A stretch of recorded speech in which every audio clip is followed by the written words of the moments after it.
అధికారంలో ఉన్న ప్రతిపక్షంలో ఉన్న నిరంతరం ప్రజల పక్షాన పనిచేసినటువంటి వ్యక్తే నిజమైనటువంటి ప్రజానాయకుడని చెప్పి మనందరికి కూడా తెలుసు. గత 5 సంవత్సరాలు హ్యూజ్ మ్యాండేట్ వచ్చింది. 151 స్థానాలతో ఒక వ్యక్తి ఈ రాష్ట్రానికి ముఖ్యమంత్రి అయ్యాడు. అధికారం ఉన్నటువంటి 5 సంవత్సరాలు కేవలం ప్యాలెస్కే పరిమితమై ఈ రాష్ట్రంలో ఏమి జరుగుతుంది, ప్రజలు ఏ ఇబ్బందులు పడుతున్నారు, అటు పత్రికలు కానీ మీడియా కానీ ప్రతిపక్షాలు కానీ ఎంత గోచించినా సరే ఒక్కరోజు కూడా వెళ్ళి చూసినటువంటి సందర్భాలు లేనటువంటి నాయకుడు. ఇటువంటి నాయకుడు ఈ రాష్ట్రంలో ఉండకూడదు, ఇటువంటి వ్యక్తి అసలు రాజకీయాలకే పనికిరాడు అని చెప్పి 5 కోట్ల మంది తెలుగు ప్రజలు మొన్న జరిగినటువంటి ఎన్నికల్లో చిత్తుగా ఓడించి ఇంటికి పంపించిన విషయాన్ని ఒక్కసారి గుర్తు చేస్తున్నాను. గెలుపు ఓటములు సహజం, ఒక రాజకీయ పార్టీకైనా ఒక వ్యక్తికైనా సహజం. ఎవరమైనా సరే ఓడిపోయేటప్పుడు ఎందుకు ఓడిపోయాం, కారణాలు ఏమిటని అన్వేషించుకొని ముందుకెళ్ళాలి. కానీ ఈరోజు ఆ వ్యక్తి పరిస్థితి చూస్తుంటే, మాటలు వింటుంటే ఆ వ్యక్తి పూర్తిగా స్థితి పూర్తిగా లేనటువంటి వ్యక్తిగా మాట్లాడుతున్నాడు. 8 మాసాల్లో చంద్రబాబు నాయుడు గారు వ్యవసాయ శాఖని ఏమీ చెయ్యలేదు, రైతు దీనావస్థలో ఉన్నాడు, పంటలకి గిట్టుబాటు రావడం లేదని చెప్పి ఈరోజు పచ్చి అబద్ధాలు మాట్లాడుతున్నటువంటి వ్యక్తికి నేను ప్రెస్ మీట్ పెట్టి సమాధానం చెప్పలేనటువంటి అవసరం ఉన్నా సరే, ప్రజా జీవితంలో ఉన్నాం కాబట్టి, మనం ప్రజలకి జవాబుదారీ కాబట్టి ఈరోజు రైతులకి ఈ రాష్ట్ర ప్రభుత్వం చేసిన విషయాలని తెలియచేయాలనే ఉద్దేశంతోనే ఈరోజు పత్రికా సమావేశం పెట్టాను. 5 సంవత్సరాలు ఈ రాష్ట్రంలో ప్రధానమైనటువంటి శాఖలు, 70% మంది బతుకుతున్నటువంటి శాఖలు, ఈ రాష్ట్రానికి ఆదాయ మార్గాలను తీసుకొస్తున్నటువంటి శాఖల్ని 5 సంవత్సరాలు తాళమేసి బిగించినటువంటి వ్యక్తి ఈరోజు ఆ శాఖల గురించి మాట్లాడుతున్నాడు. ఈరోజు వ్యవసాయ అనుబంధ శాఖలు, ఈ రాష్ట్రంలో 60-70% మంది వ్యవసాయం అనుబంధ రంగాల మీద ఆధారపడ్డారు. అందులో రాష్ట్రానికి ఎక్కువ ఆదాయ వనరులు వచ్చినటువంటి శాఖ వ్యవసాయ అనుబంధ శాఖలు. 5 సంవత్సరాలు ఒక్కటంటే ఒక్కటి రైతు గురించి నువ్వు చేసి ఇది నేను చేశానని చెప్తే ఎవరమైనా సరే గౌరవిస్తాం. ఒకవేళ ఆయన చేసిన మంచి విషయాలుంటే తీర్చుకొని ఆచరిస్తాం. 5 సంవత్సరాల్లో అతి ప్రధానమైనటువంటి శాఖలో సాయిల్ టెస్టింగ్ అనేది ఒక్క సెంటు భూమికి సాయిల్ టెస్టింగ్ చేసి ఒక్క కార్డైనా నువ్వు ఇచ్చావని నిరూపించగలిగితే నువ్వు చెప్పిన దానికి నేను సిద్ధంగా ఉంటాను. 5 సంవత్సరాల్లో మొత్తం వ్యవసాయ శాఖని అట్టక మీద పెట్టావు. 2014-19లో చంద్రబాబు గవర్నమెంట్లో తీసుకున్నటువంటి అనేక నిర్ణయాలని నువ్వు పూర్తిగా పాతాళలోకాన్ని పాతిపెట్టి రైతుకి తీవ్రమైనటువంటి ఇబ్బందులకు గురి చేశావు. 5 సంవత్సరాల్లో మెకనైజేషన్ కింద ఒక్క పైసా నువ్వు ఖర్చు పెట్టావని లెక్కలు చూపించు. ఈరోజు అత్యంత ప్రాధాన్యమైనటువంటిది డ్రిప్పు, స్ప్రింక్లరు, ఇరిగేషన్ మీద ఆధారపడినటువంటి రైతులు ఉన్నారు. అందులో నువ్వు పుట్టినటువంటి రాయలసీమ జిల్లాలో ఎక్కువ మంది డ్రిప్ మీద, స్ప్రింక్లర్స్ మీద ఆధారపడుతున్నారు. ఒక్కరికైనా నువ్వు డ్రిప్ కానీ స్ప్రింక్లర్లు కానీ ఇచ్చినటువంటి సందర్భాలు ఉన్నాయని చెప్పి నేను అడుగుతున్నాను. మేము వచ్చి 8 మాసాలు అయింది, గిట్టుబాటు ధరలు రావడం లేదని గగ్గోలు పెడుతున్నావు. ఏం జగన్మోహన్ రెడ్డి, ఈరోజు ప్రధానమైనటువంటి పంట ప్యాడీ, రైస్, నువ్వు రైతు దగ్గర ధాన్యం ఎప్పుడైనా కొన్నావని అడుగుతున్నాను. కొన్న తర్వాత నెలల తరబడి రైతుకు ఒక పైసా ఇచ్చావని చెప్పి నేను అడుగుతున్నాను. ఛాలెంజ్ చేస్తున్నాను. మేము అధికారం వచ్చిన నాటికి 1600 కోట్లు ధాన్యం కొన్నటువంటి రైతులకు నువ్వు బకాయి ఉంటే, ఆర్థికంగా సమస్యలున్నా ఇబ్బందులున్నా రైతే మనకి ప్రాధాన్యతని 1600 కోట్లు నువ్వు పెట్టినటువంటి బకాయిలు తీర్చినటువంటి ప్రభుత్వం ఈ ప్రభుత్వం కాదని నువ్వు చెప్పగలవని అడుగుతున్నా. ఈ సంవత్సరం ఖరీఫ్లో ధాన్యం కొన్నటువంటి 2 గంటల్లోనే రైతుకు డబ్బులు ఇచ్చి ఆదుకున్నది మా ప్రభుత్వం కాదో అవునో నువ్వే సమాధానం చెప్పాలి. ఈరోజు ఏ పంటకి ఇబ్బంది వచ్చినా, మొన్న కందులకి ఇబ్బంది వస్తే నాఫెడ్ని దించుకున్నాం. టమాటా ధర తగ్గిపోతే మార్కెట్ కమిటీల ద్వారా ఒక రేట్ ఫిక్సేషన్ చేసి టమాటాలు కొని మార్కెట్ యార్డుల ద్వారా రైతు బజార్ల ద్వారా అమ్మకం చేశాం. ఇవన్నీ ఈ 8 మాసాల్లో ఎరువులు ఎక్కడైనా సరే లేవని చెప్పి ఎవరైనా చెప్పారా? బఫర్ స్టాక్స్ పెట్టాం. ప్రకృతి విపత్తులు నువ్వెప్పుడైనా ఇన్సూరెన్స్ కానీ ఇన్పుట్ సబ్సిడీ కానీ ఇచ్చిన దాఖలాలు ఉన్నాయా? మేము అధికారం వచ్చిన తర్వాత 5 సార్లు సైక్లోన్లు వచ్చాయి, తుఫాన్లు వచ్చాయి. వెంటనే ఎన్యూమరేషన్ చేసి ఈస్ట్ వెస్ట్ గోదావరికి వస్తే 34 కోట్లు ఇచ్చాం. ఈరోజు కృష్ణా జిల్లాలో వరదలు వస్తే 20 రోజుల్లో ఎన్యూమరేషన్ చేసి రైతుకి, కౌలు రైతుకి డబ్బులు ఇచ్చింది మా ప్రభుత్వమో కాదో ఒక్కసారి నువ్వు చెప్పమని చెప్పి ఈ సందర్భంగా కోరుతున్నాను. ఈరోజు గుంటూరు మిర్చి యార్డ్ దగ్గరికి వెళ్ళాం. అబద్ధాలంటే అబద్ధాలు. అసలు ఎవడైనా నవ్వుకుంటాడని కూడా చూడకుండా ఇప్పుడే ఆకాశం నుంచి వచ్చినటువంటి వ్యక్తిగా మాట్లాడుతున్నాం. జగన్మోహన్ రెడ్డి, మాకంటే ముందు 5 సంవత్సరాలు ఈ రాష్ట్రానికి నువ్వు ముఖ్యమంత్రి. గుంటూరు మిర్చి యార్డ్ ఇప్పుడే పుట్టలేదు, నువ్వు ముఖ్యమంత్రి ఉన్నప్పుడు పుట్టింది. అంతకుముందు చంద్రబాబు నాయుడు గారు ముఖ్యమంత్రిగా ఉన్నప్పుడు కూడా గుంటూరు మిర్చి యార్డ్ ఉంది. దాని చరిత్రను ఒకసారి తెలుసుకోకుండా ఇష్టానుసారంగా చెప్పిందే చెప్తే, అబద్ధాలు చెప్తే, ఒక పనికి మాలిన పేపరు టీవీ ఉందని స్క్రోలింగ్ లేస్తే ప్రజలు నమ్ముతారనుకుంటే నీ అవివేకం అని చెప్పి నేను ఘంటాపదంగా చెప్పదలిచా.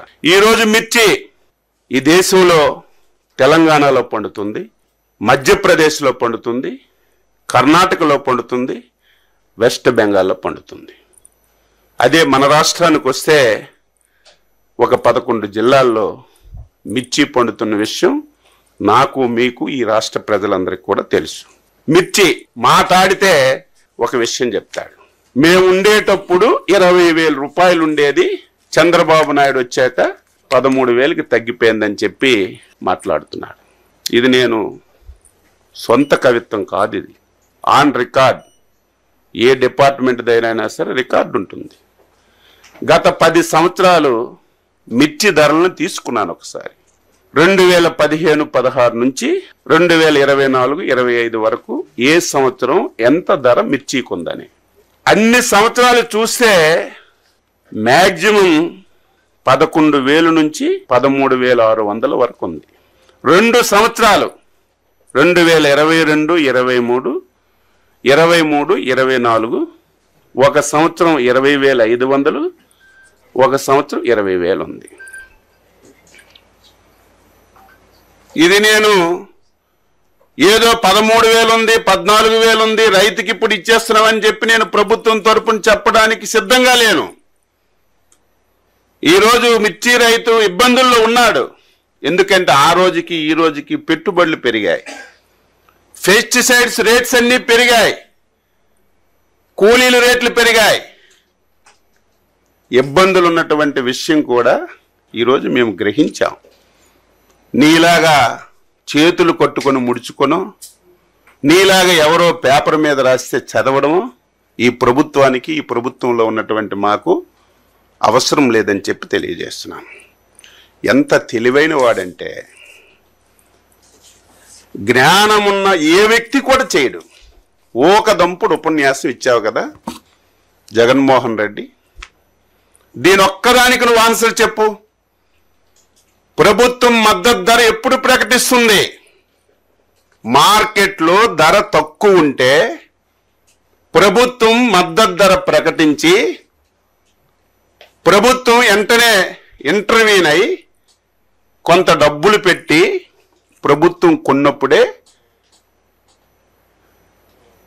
మనం మాట్లాడాలి.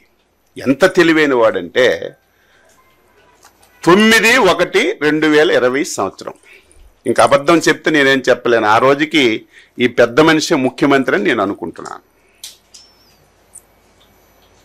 ఆ రోజు అగ్రికల్చర్ డిపార్ట్మెంట్ నుంచి, మార్కెట్ యార్డ్ డిపార్ట్మెంట్ నుంచి ఒక జీవో రిలీజ్ చేశారు. ఆ రోజు మధుసూదన్ రెడ్డి గారు స్పెషల్ చీఫ్ సెక్రటరీగా ఉన్నారు. ఆ రోజు రెడ్ సిల్లీకి ఈ పెద్ద మనిషి మార్కెట్ రేట్ ఎంత ఇచ్చాడంటే 7,000 రూపాయలు ఇచ్చాడు. ఈ పెద్ద మనిషి 7,000 రూపాయలు మార్కెట్ రేటు జీవో రిలీజ్ చేసిన నాటికి గుంటూరు మార్కెట్ యార్డ్లో రేటు 12,000 రూపాయలు ఉంది. ఇటువంటి పిచ్చి పనులు నువ్వు చేసి, ఇటువంటి దారుణాలు చేసి ఈరోజు రైతు మీద గగ్గోలు పెడుతుంటే ఎవడు నమ్ముతాడని చెప్పి నేను తెలియజేస్తున్నాను. ఈరోజు మేము కూడా ఇంతవరకు మద్దతు ధర పెట్టలేదంటే, మేమేదో ఒక మద్దతు ధర పెడితే మళ్ళీ మార్కెట్లో ప్రాబ్లం వచ్చి గవర్నమెంట్ ఇదే మద్దతు ధర ఇచ్చింది కాబట్టి ఇంతకంటే మేము కొనమని వ్యాపారస్తులు, వర్తకులు అనుకుంటే రైతు ఎంత నష్టపోతాడు? ఎవరు కూడా ఇంతవరకు మిర్చి వచ్చే ముందే మీ అందరి సమక్షంలో నేనే గుంటూరు వెళ్ళి రివ్యూ చేశాను. వాస్తవాలన్నీ తెలుసుకున్నాం. డిపార్ట్మెంట్తో 5 సార్లు రివ్యూ చేశాను. ఎట్టి పరిస్థితిలో ఈరోజు 13,600 ఉన్నా ఇంకా రైతుకి మేలు చేయాలి, రైతుకి ఇంకొక పైసా ఎక్కువ ఇవ్వాలి. అది ఏ విధంగా ఇవ్వాలనేది మేము అహర్నిశలు కృషి చేస్తుంటే సంతోషించవలసింది పోయి, నీకు పని లేదు కాబట్టి నువ్వు యార్డులకు వెళ్ళి ఈ విధంగా మాట్లాడడం ఎంతవరకు సమంజసం అని చెప్పి అడుగుతున్నాను. ఇది దీనికి నువ్వు ఆన్సర్ చెప్పు.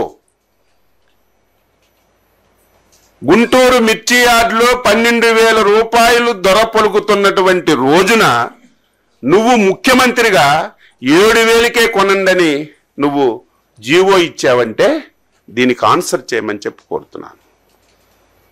ఈరోజు మేము గౌరవ ముఖ్యమంత్రి గారు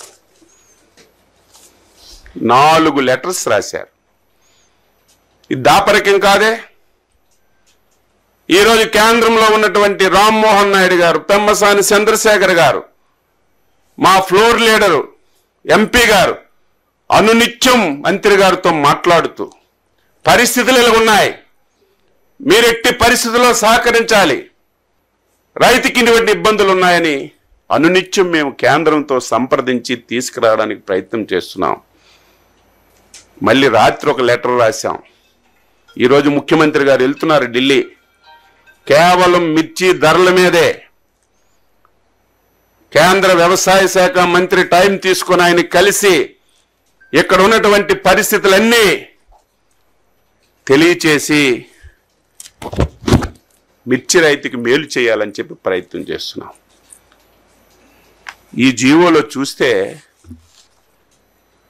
7,000 రూపాయలు ఇచ్చాం, మార్కెట్ ఇంటర్వెన్స్ ఫండ్ కూడా పెట్టేశాం, మేము కొనేస్తున్నామని చెప్పి జీవోలు ఇచ్చాం.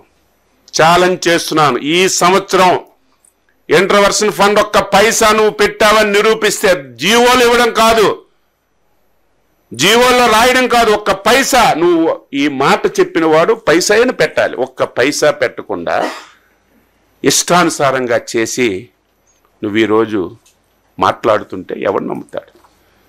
వసతులు బాగులేవట. మీరు వెళ్ళి చూడండి. రైతులు ప్రభుత్వానికి మెచ్చుకుంటున్నారు. ఉండడానికి వసతి కానీ భోజనాలు కానీ ఇప్పుడిప్పుడే మార్కెట్ అందుకుంటుంది. ఈరోజు ఒక 500-600 పెరిగింది. వచ్చిన బస్తా వచ్చినట్టుగా వెళ్ళిపోతుంది. దీనికి కారణం ఏంటి? ఈరోజు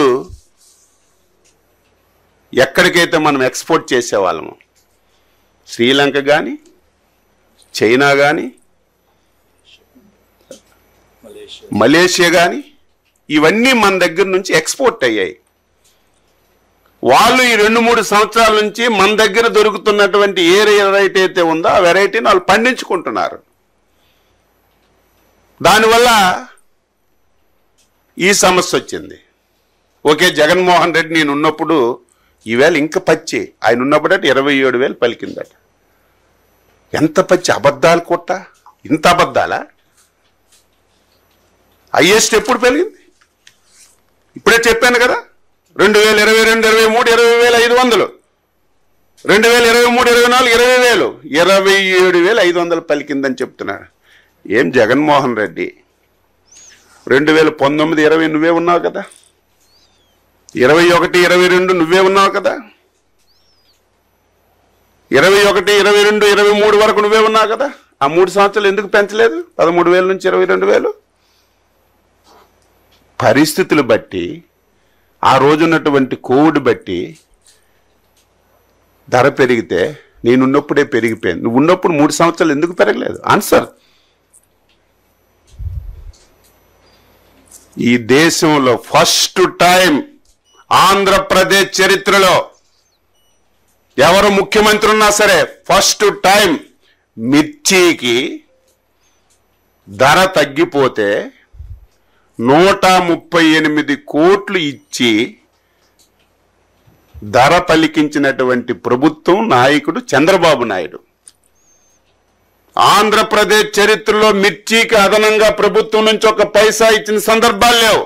ఒకే ఒక్క సంవత్సరం 2017వ సంవత్సరం 138 కోట్లు ప్రభుత్వం నుండి ఇంటర్ఫియర్ అయి ఆ రోజు రైతుకి మేలు చేసినటువంటి సందర్భం తప్ప ఈ రాష్ట్రంలో ఏ నాయకుడు, ఏ ముఖ్యమంత్రి ఒక్క పైసా ఇచ్చినటువంటి సందర్భం లేదని నేను ఈ సందర్భంగా తెలియజేస్తున్నాను. ఇవన్నీ ఎందుకు చెప్తున్నానంటే ఇప్పుడిప్పుడే ఆశాజనకంగా ఉంది. గత సంవత్సరం ఏదైతే కోల్డ్ స్టోరేజ్లో పెట్టారో సరుకు, ఆ సరుకు అంతా ఖాళీ అయిపోయింది. అంటే పాత సరుకు అంతా వెళ్ళిపోయింది. ఇప్పుడు 5-6 రోజుల నుంచి చూస్తుంటే ఒక్క బస్తా ఉండడం లేదు.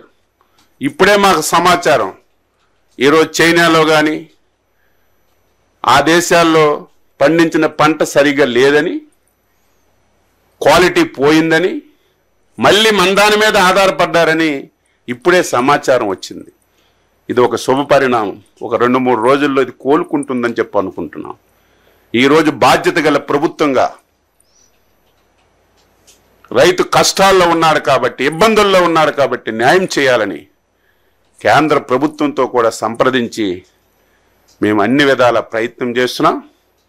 ఈరోజు మార్కెట్ ధర ఫిక్స్ చేయాలి. ఎందుకు చేయలేదు? ఇప్పుడు మేము మార్కెట్ ధర ఫిక్స్ చేస్తే దానికంటే ఎక్కువ రేటు అమ్ముతున్నారు.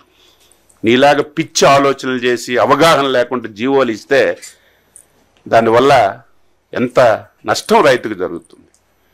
ఈరోజు నేను 11,600కో 12,000కో ఒక మార్కెట్ ధర నిర్ణయించవచ్చు.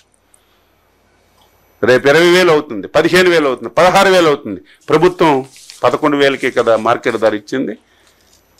మేము అంతెంత కొంటామని మళ్ళీ వర్తకులు ఎదురు తిరుగుతారని ఒక మంచి ఆలోచనతో అన్నీ అబ్జర్వ్ చేసి ఎంతవరకు మేము మేలు చేయాలో అంతవరకు మేలు చేయడానికి ప్రయత్నం చేస్తున్నామని ఈ సందర్భంగా తెలియజేస్తూ, ఆర్థికంగా చాలా సమస్యలు, ఇబ్బందులు ఉన్న మొన్నే బడ్జెట్ మీటింగ్ అయింది. ఎట్టి పరిస్థితుల్లో ఈ సంవత్సరం మార్కెట్ ఇంటర్వెన్షన్ ఫండ్ కూడా పెట్టమని చెప్పాం. రేపు బడ్జెట్లో కూడా పెడతాం. ఇప్పటికే ఇంటర్ఫియర్ అవుతున్నాం సాధ్యమైనంత వరకు. మాట్లాడితే 2 లక్షలు ఎకరాల్లో పంట తగ్గిపోయింది, ప్రభుత్వం వైఫల్యం అంట. మూర్ఖుడా, ప్రభుత్వం వైఫల్యం కాదు. చాలామంది రైతులు మిర్చి మాని కాటన్కి వెళ్ళారు, కొంతమంది రెడ్గామ్కి వెళ్ళారు, కొంతమంది మేజ్కి వెళ్ళారు. ఆ మాత్రం ఐడియా లేదా? ఆ మాత్రం కనీసం 5 సంవత్సరాలు ముఖ్యమంత్రి చేసిన వ్యక్తికి పరిజ్ఞానం ఆ మాత్రం అక్కర్లేదా? 2 లక్షల ఎకరాలు రాష్ట్ర ప్రభుత్వం సహకరించలేదు కాబట్టి తగ్గిపోయిందని. ఆ 2 లక్షల ఎకరాల్లో కాటన్ ఉంది, రెడ్ గ్రామ్ ఉంది, మేజ్ ఉంది. ఇవన్నీ ఉండటం వల్ల ఆ ఎక్స్టెంట్ తగ్గితే దాన్ని కూడా ఈరోజు భూతద్దంలో చూసి ఇష్టానుసారంగా మాట్లాడుతున్నారు. ఇది నేను స్ట్రైటన్ చేయడానికి చెప్తున్నాను. మనసా వాచా కర్మణ చిత్తశుద్ధితో కేంద్ర ప్రభుత్వ సహకారంతో ఈ రైతుకి ఎంతైనా మేలు చేయాలని ప్రయత్నం చేస్తున్నామని చెప్పి తెలియజేస్తున్నాను. అది ఎలక్షన్ కమిషన్ చూసుకుంటుంది, అది మన చేతిలో లేదు. మేము అలాగా నిర్బంధించిన ప్రభుత్వం అయితే కాదు. మీరు చూశారు, 5 సంవత్సరాలు ఇంటిలో నుంచి అడుగు పెట్టాలంటే అవకాశమే లేదు. ప్రజాస్వామ్యం అంటే ప్రతి ఒక్కరికి ఇవ్వాలి. కాబట్టి ఏదో ఆయన వెళ్తున్నాడు మేము అడ్డు పెట్టాలని ఉద్దేశం లేదు. ఎలక్షన్ కమిషన్ ఉంది, పోలీస్ వ్యవస్థ ఉంది. వాళ్ళు ఎలక్షన్ కమిషన్ వైలేషన్ చేసి ఈ రాష్ట్రంలో దేశంలో జరిగినట్టు కేసులు పెడతారు. అవి మనం ఫేస్ చేయవలసిన అవసరం ఉంటుంది.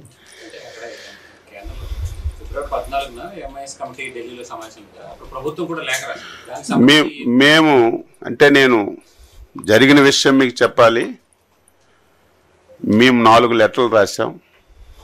ఏదైతే కమిటీ ఉందో మేము చెప్పిన దానికి రికమెండ్ చేస్తూ గ్రూప్ ఆఫ్ మినిస్టర్స్కి పంపించినట్టుగా సమాచారం. ఇది నాకు ఢిల్లీ నుంచి వచ్చినటువంటి సమాచారం. మళ్ళీ వేళ అందుకే ప్రెజర్ చేసి మళ్ళీ ఒకసారి కేవలం దాని గురించే, అసలు రేపు వెళ్ళవాలి ముఖ్యమంత్రి గారు, కేవలం ఈ మిర్చి గురించి వ్యవసాయ శాఖ మంత్రి గారికి కలవడం గురించి, గతంలో ఇచ్చినటువంటి రిపోర్టు పాజిటివ్గా ఉంది, మీరు కూడా కన్సిడర్ చేయండి అని చెప్పడానికే వెళ్తున్నాం. మేము ఇచ్చిన లెటర్ మీద కమిటీ పాజిటివ్గా ఉంది, గ్రూప్ ఆఫ్ మినిస్టర్స్కి వెళ్ళింది. 1-2 రోజుల్లో పాజిటివ్గా వస్తుందని నేను అనుకుంటున్నాను.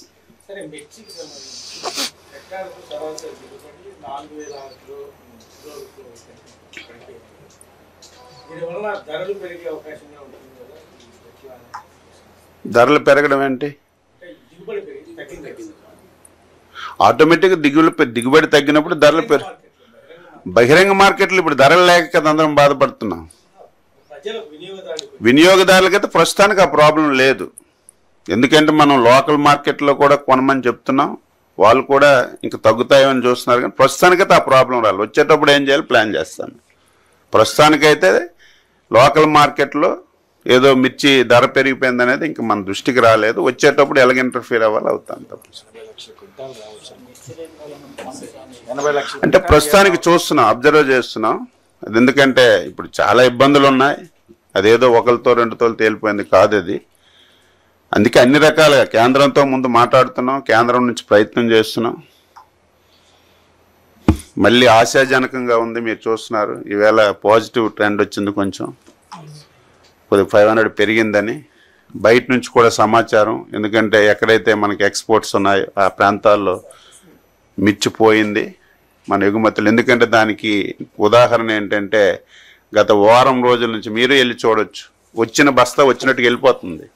1 నిమిషం వెయిట్ చేయడం లేదు. వచ్చిన బస్తా వచ్చినట్టుగా వెంటనే ఎక్స్పోర్ట్ అవుతుంది. కాబట్టి ఇదొక మంచి ట్రెండ్ అవుతుందని చెప్పి భావిస్తున్నాం.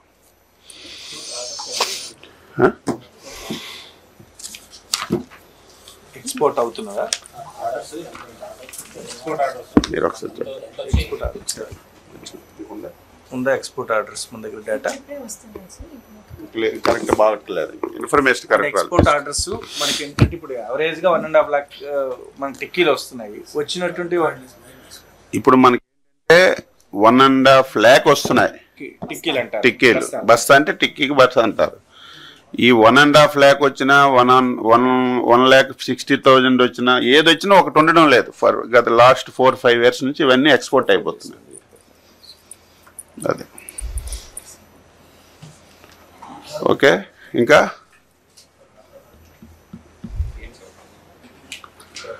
అంటే ఒప్పందం కాదు, ప్రకృతి సేద్యం సపోర్ట్ తీసుకుంటున్నాం.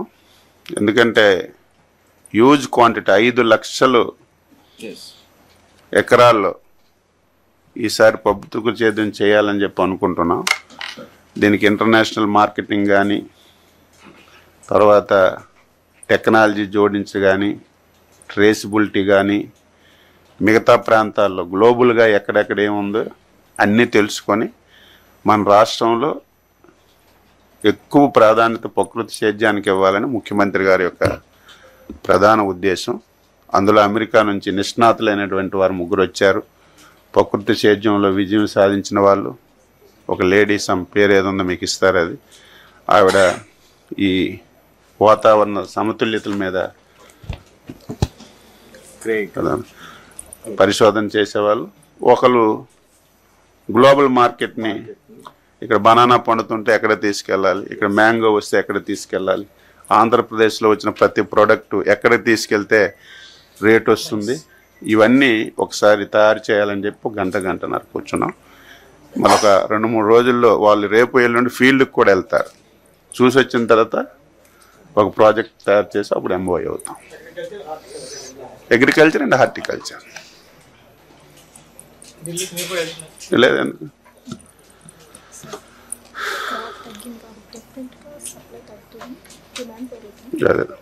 ఇప్పుడు మనకేంటంటే క్రాప్ తగ్గిందంటే మళ్ళీ ప్రభుత్వం వైఫల్యం అని మీరు అనుకోవచ్చు. ఇది కూడా అందుకే చెప్పాను.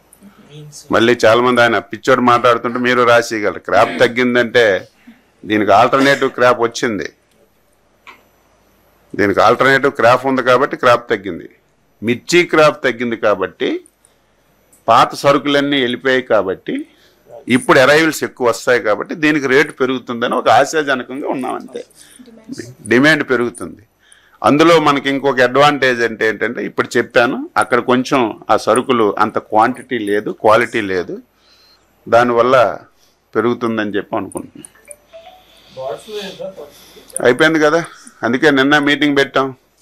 లేనిది ఉన్నట్టుగా, ఉన్నది లేనట్టుగా చేశారు. అందుకే కలెక్టర్లుగా అందరూ చెప్పి చికెన్ మేళాలు పెట్టమని చెప్తాం.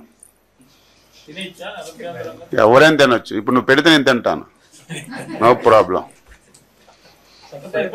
లేదు అంటే ఒకసారి ప్యానిక్ క్రియేట్ అయ్యింది, భయం ఉంటుంది ఎవరికైనా, కానీ లేదు. కొని తినమంటే భయపడుతున్నాను. నిన్న ఎవరో 2 లక్షల కోళ్ళు పంచితే మొత్తం తినేశారట. నిజంగా నిన్న వచ్చారు కదా, నిన్న కమిటీ వాళ్ళు వచ్చారు. మొన్న ఎప్పుడో చిత్తూరు జిల్లాలో 3 లక్షల కోళ్ళు 3 నిమిషాలు పంచేసేట్టు పట్టుకెళ్ళిపోయారండి.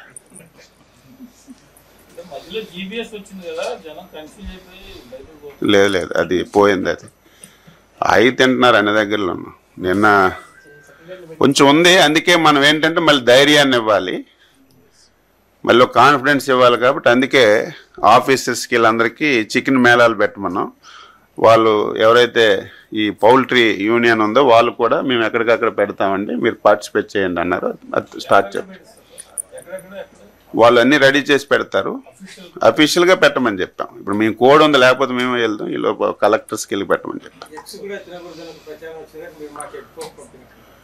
అంతేగా, తిన్నావు కదా. ఇప్పుడు ఎక్కడ ప్రాబ్లం లేదు.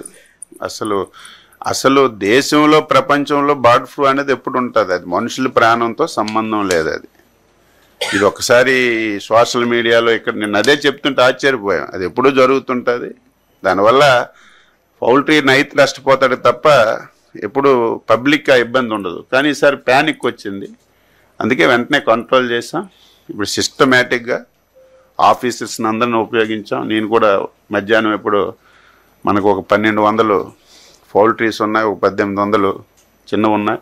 వాళ్ళందరితోనే ఆఫీసర్స్తోనే ఒకసారి కాన్ఫరెన్స్ తీసుకొని మళ్ళీ వాళ్ళందరికీ కాన్ఫరెన్స్ ఇద్దామని చెప్పేసి చెప్తాను. నిన్న అనుకున్నాం, చెప్తాం, నీకు పిలుస్తాం.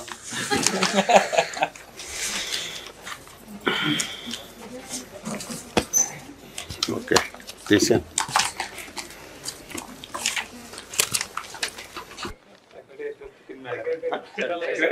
అడగదాం. 2020 ఎంఎస్పీ 7,000 ఇచ్చారు సార్. అప్పుడు రైతులకి ఎంత నష్టం వచ్చింది సార్? అంటే బయట మార్కెట్లో ఏమో రేట్ ఎక్కువ ఉంది, ప్లస్ వాళ్ళు ఎంఎస్పీ 7,000 పెట్టారు. ఇప్పుడు ఎంత అది నష్టం? ఒకసారి క్యాలిక్యులేట్ చేస్తున్నాను నేను. అది కూడా నేను అనేది ఇప్పుడు అది కూడా ఇవన్నీ చూస్తే దొరికింది ఆ జీవో. అంటే ఆ పర్టికులర్ ఇయర్ ఈ ఎంఎస్పి 7,000 ఇచ్చారు, బయట 12,000 ఉంది. అప్పుడు మార్కెట్లో 7,000 కొన్నారా 12,000 కొన్నది ఎంత కొన్నది అది ఒకసారి చూసుకొని చెప్తాను. ఆటోమేటిక్ వస్తుంది కదా. ఇప్పుడు ప్రభుత్వమే ఒక ధర ఫిక్స్ చేస్తే నువ్వేమంటావు? ప్రభుత్వమే కదా ఈ ధర ఇచ్చింది, దీనికంటే 7,000 నువ్వు ఫిక్స్ చేసావు, 12,000 ఉంది, నీకు 7,000 గవర్నమెంట్ ఏమని నేను ఒక 2,000 ఎక్స్ట్రా కల్పిస్తానంటే నువ్వేం అడగగలవు? చేయలేవు కదా. అందుకే ఇప్పుడు కూడా మనం ఫిక్స్ చేయాలి. ఓకే, ఇప్పుడు ఉన్న పరిస్థితులు బట్టి మనం ఒక ధర ఫిక్స్ చేసాం అనుకోండి, ఆటోమేటిక్ ఇబ్బంది కదా, దానివల్ల ఇబ్బంది పడతారు కదా. అందుకే అబ్జర్వ్ చేస్తున్నాం. గవర్నమెంట్ ఆఫ్ ఇండియా నుంచి కూడా మాట్లాడి ఏం చేయాలో ప్లాన్ చేస్తున్నాం.